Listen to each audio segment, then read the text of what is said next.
think that in today's world, it's not like my parents where it's like they had one job for 30 years. It's much more of the random walk. Hello, and welcome to the What, When and Why podcast. I'm here interviewing adults doing lots of different jobs to understand how their school and university choices have and have not impacted their careers. There are so many decisions we need to make about our education. Hopefully, the discussions give you some helpful thoughts, and most importantly, they should reassure you that there's no reason to stress over every single little decision.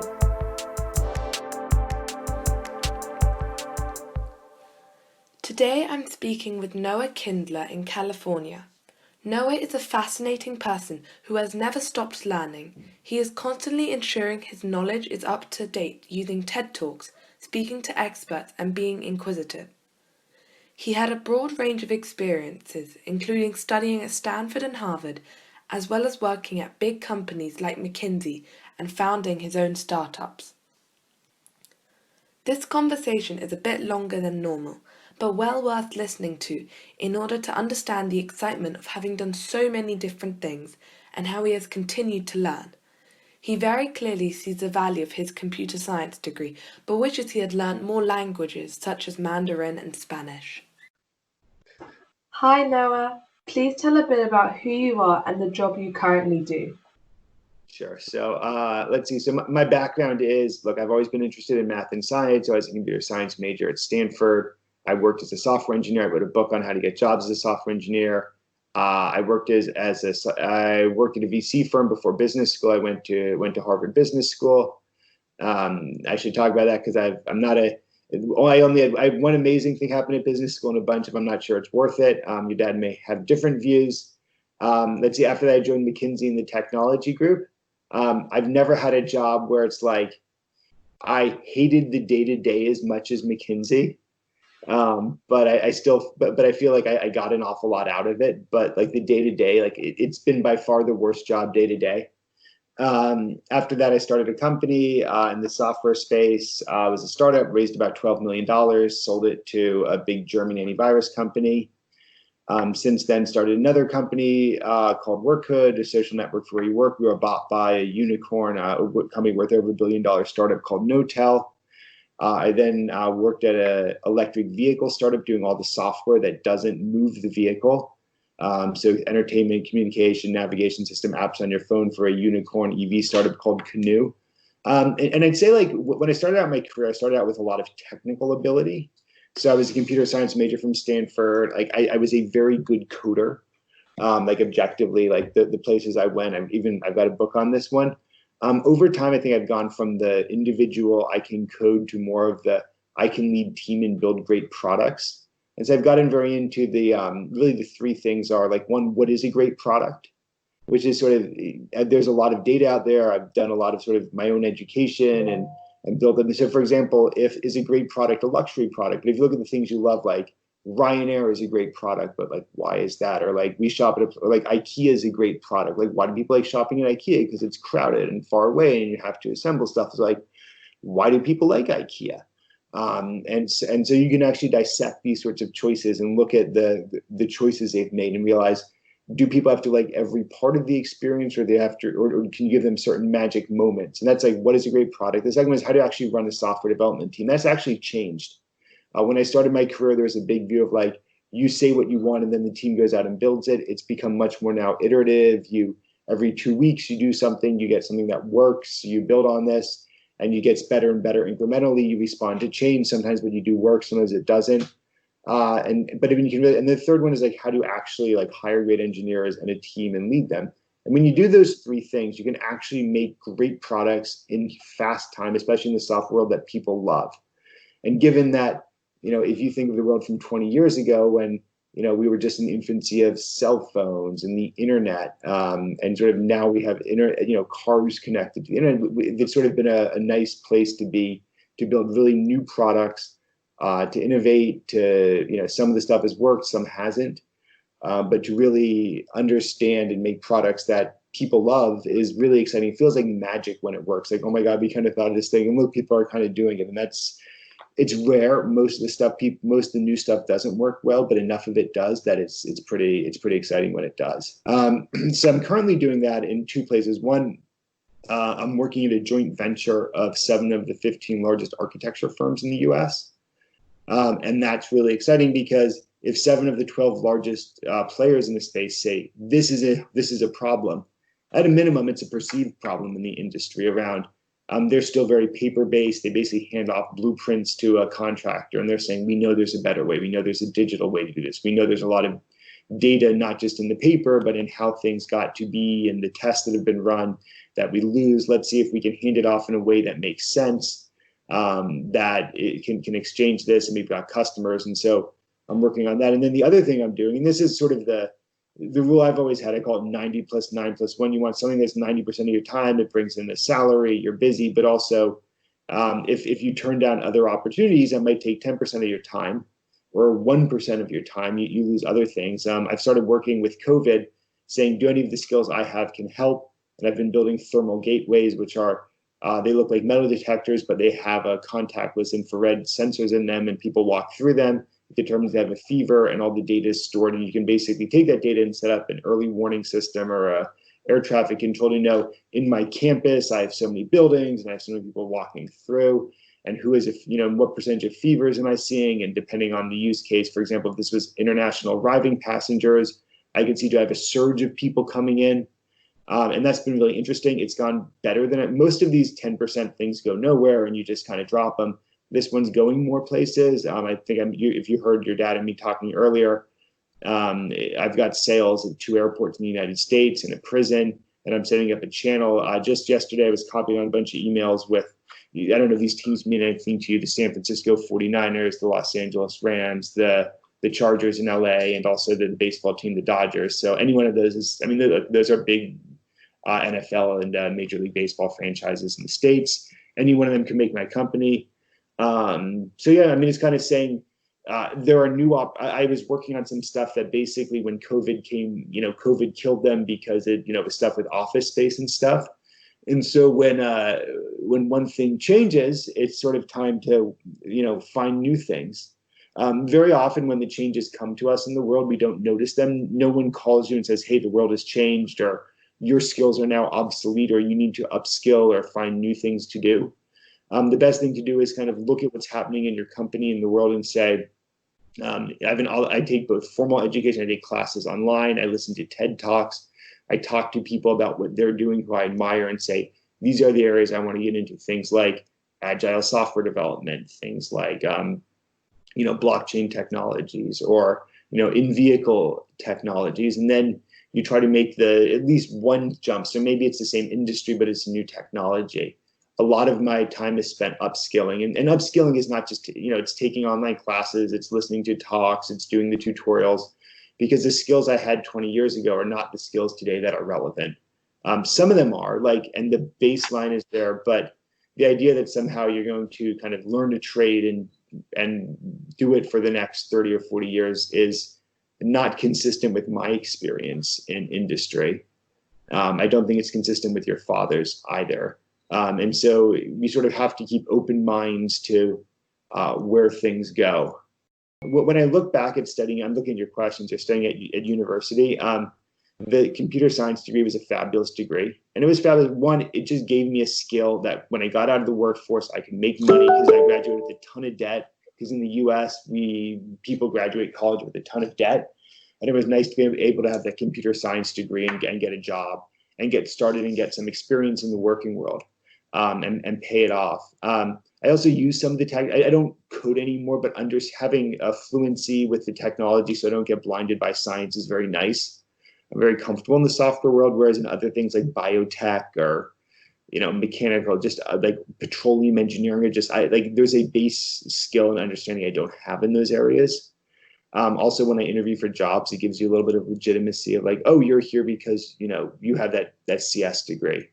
And so that was very, very helpful. And the other thing about engineering, and I'm going to be a little biased here, is that every software engineer has this experience, including my son, who I'm teaching recently, where it's like, I've worked hard. I've put in effort, I've put in time, I've really tried, and it's not working. and there's sort of like, it's like humbling to be like, my stuff's not working. And so you have to learn, like, what do you do when things don't work? How do you, like, what does it mean? What principles can I go back to? Assuming I don't give up, do I, maybe I go back to where it was working and I'm more careful, and how do I ask for help? And that notion of, but there's also this notion of like truth, where I think too often I see people, you see it in government, you see it in sort of industry, people say, oh, this is a success, and they kind of wave their hands when it isn't. And there's something very humbling about, like, it's not working. And you have to accept the truth, whether you like it or not. It's just there in front of you. And yet it's also very empowering, because over time you learn, hey, it's not working, but this doesn't feel, this doesn't feel harder than what I have to do. One of the great things, I don't know if you ever studied the Apollo program, where the US program that put men on the moon. But there's this great, the head of NASA is testifying in front of Congress. And Congress is saying, why are you confident you can land a man on the moon? We're spending a huge amount of money on this. And the guy says, well, because the problems that we still have to solve are no harder than the problems that we've already solved. And so there's this notion of, like, you start to get confidence that, hey, it's not working, but I kind of know what to do. And this is another one of those. And that sort of, that another one of those starts to be very common. And that's a theme throughout your life, be it, hey, it's time to look for a new job because it's another one of those, or like, it's time to really maybe look at this new area of going. And, and opportunities come up. Some of the best opportunities in my life have been the random phone call I take, or the lunch I have. And, most of those go nowhere, but you take enough of them. Most of us get a lot of opportunities in life. Now, we don't always know what an opportunity is, because it's not like someone calls you and says, hey, Noah, here's an, but you start to, hey, this thing I want to get involved in. This is an area I want to take my career. Do I find it both interesting, something I think I could be good at, and something the world needs? And when you can get that kind of Venn diagram together, it can be kind of magical. So yeah, and that would be kind of when I see, like, what am I doing in the next 15 years? I mean, I would say it tends to be more of these, innovative technology products, going all over the place and finding out and the technology will change. And what we think of as technology might not be, maybe office space, and how is that going to change could be technology. Maybe some parts of mobility and transportation and how that changes could be tech. I mean, all these things in a post-COVID world are going to be very different.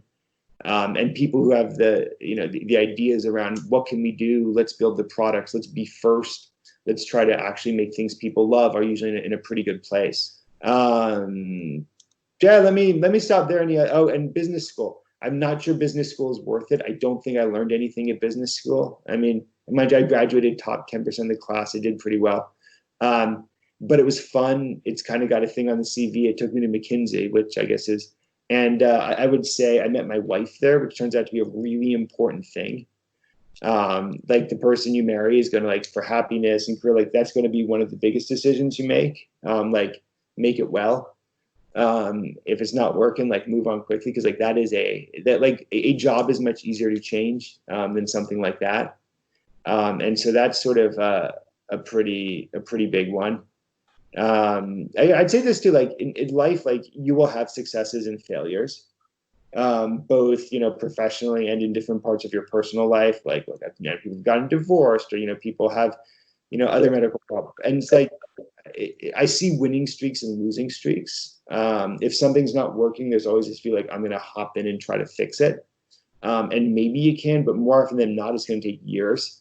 And in that case, isolate whatever it is. So, like, no one's ever been like, oh, I lost my job and now I'm going to get out of shape and now I'm going to start drinking. And, like, that's turned out to be a good thing.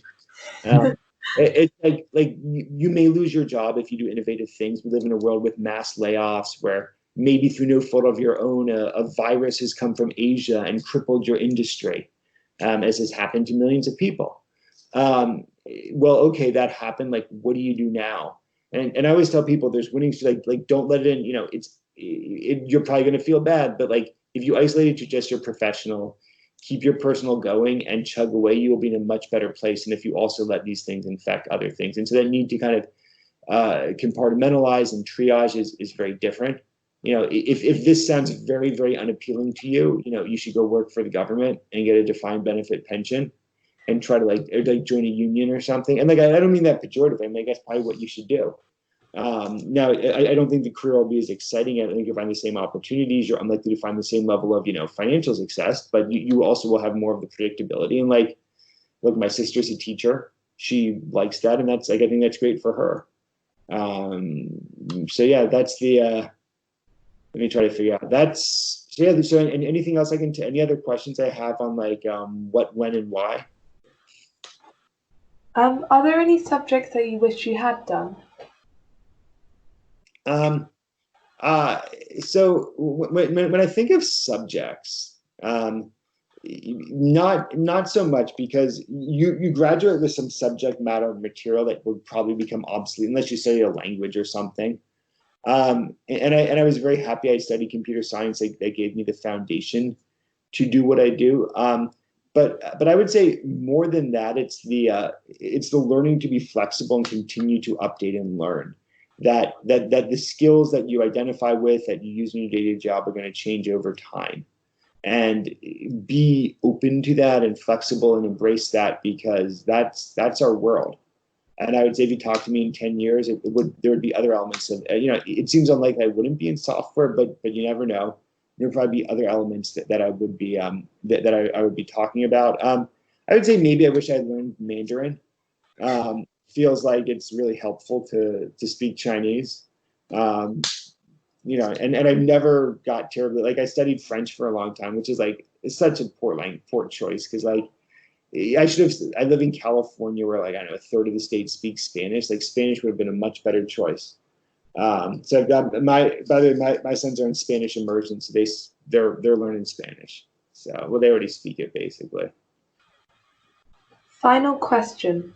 As you think about your career and your life, what advice would you give to 15-year-old you? Yeah, I would say play the long game. It's where we always imagine, like, oh, it's, I've got a promotion or something coming up. Play the long game. Say yes to opportunities until you can't say yes to them anymore. Be open-minded in a way that maybe you wouldn't be. Trust that you have skills and things will work out. And if you do those things, you're likely to find success, and you're likely to enjoy the ride more. There will be good things, there will be bad things. Accept those things. It's very easy to dwell on the bads and say, I never want that to happen again. That's probably not true. Like, if you're never going to have the bads, you're probably never going to have, if you're never going to have the lows, you're probably never going to have the highs. And so just accept it as part of the journey and say, look, I know who I am. I know what I can do. And sure, this is bad. But, maybe your company went out of business. Maybe, your division was shut. But, I'll figure something else out. I have confidence. I maintain a network of people like your dad who, there's a reason why we do this. So, every now and then, we ask questions, we look for this. And when good people, you can very quickly pull stuff together. But yeah, it's exciting what you're doing. I hope you enjoy the podcast. Am I your only international guest so far? Yeah, I think so. Yeah. Well, hopefully the American accent isn't too hard to understand. Do you know that technically, when I was in London, I went to a voice coach, which McKinsey paid for, because I'm like, I might as well get this. And I show up and he goes, oh, you're American. I go, right. He goes, I love Americans. I go, why do you love Americans? And he goes, because you open your mouth so wide when you talk, and it's so nice and clear. He goes, I'm always trying to get my English, clients to open their mouths, and they just won't do it. But you guys just do it naturally. So I can get to the advanced topics right away. So hopefully the American accent has at least has our wide open mouths going for us. Thank you very much, Noah, for your time and answering our questions. Cheers. Greetings from California. Catch ya. Wow, it was great feeling Noah's energy. I like the interesting point he made about difficult problems and the example of the Apollo program. He said that after you solve some problems in life, it gives you confidence to tackle similar problems more boldly. He also talks about how opportunities can come from unexpected directions, so it's always important to keep in touch with people and never stand still. Thanks for listening to this episode of the What, When and Why podcast. The next one's coming soon. Keep track at whatwhenandwhy.podbean.com.